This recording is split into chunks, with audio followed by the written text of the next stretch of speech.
Hi, I'm Eddie, and I've been studying A-level history since September. What is history? History is an A-level qualification awarded by the WJEC. You can also be awarded an AS level in history as well. There are 5 units covered in A-level history. You will be able to study a range of historical topics including government, rebellion and society in Wales and England in Year 12. This covers the Tudor monarchy and investigates the changes made by the Tudor monarchs in a range of areas including politics. Germany, from democracy to dictatorship, 1918 to 1945. This is studied over the course of 2 years.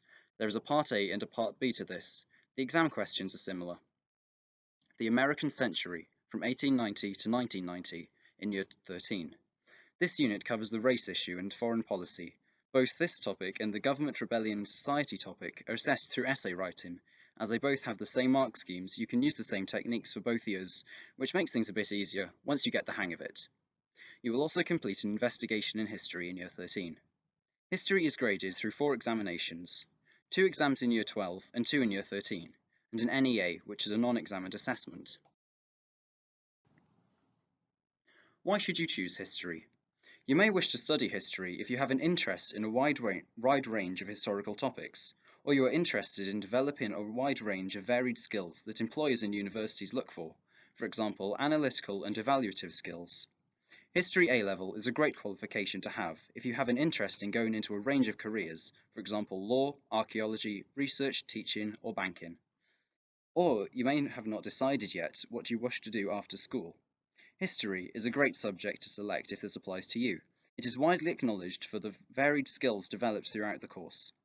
History develops the skills that universities and employers look for, including communication, through debates, presentations, and discussions, application of number, using graphs, population figures, and statistics, ICT, through internet research and evaluation of websites, problem solving, through timelines, discussions, and investigations, and improving your own learning and performance, through peer assessments and marking and target setting. What is the structure of history? As you can see from the table, all the units are equally weighted.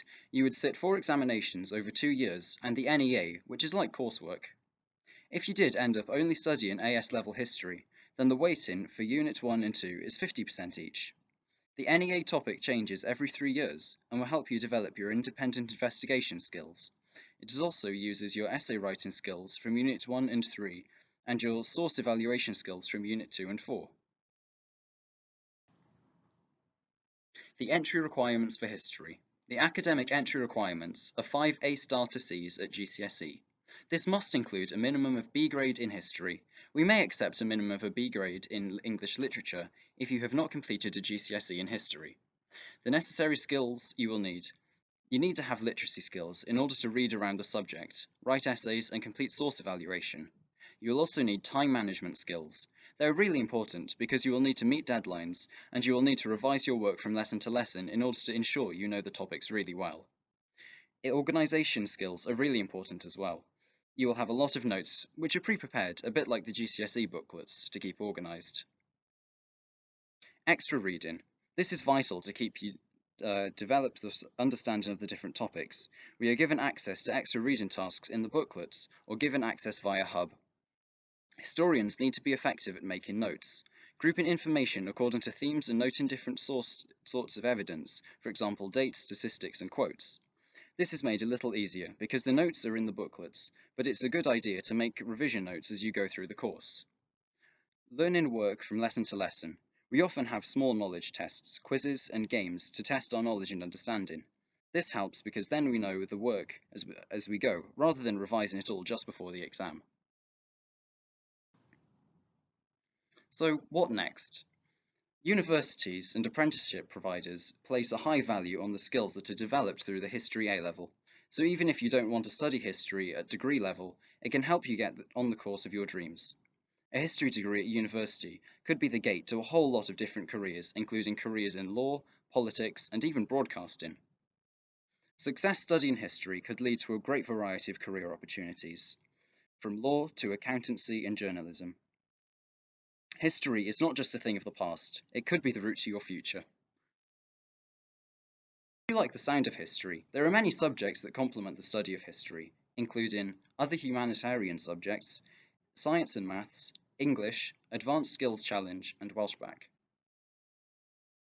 Here is some advice from staff and students. Writing essays is a major part of the history course. Learning how to assemble information into an analytical response to the specific question posed is vital and hard work. Having the positive attitude to just give it a go is super important, and with feedback will help you improve quickly. Color coordinate your highlighting. Have one color for events, one for information about people, one for definitions, and one for concepts. If you have any questions, further information can be found on the school website.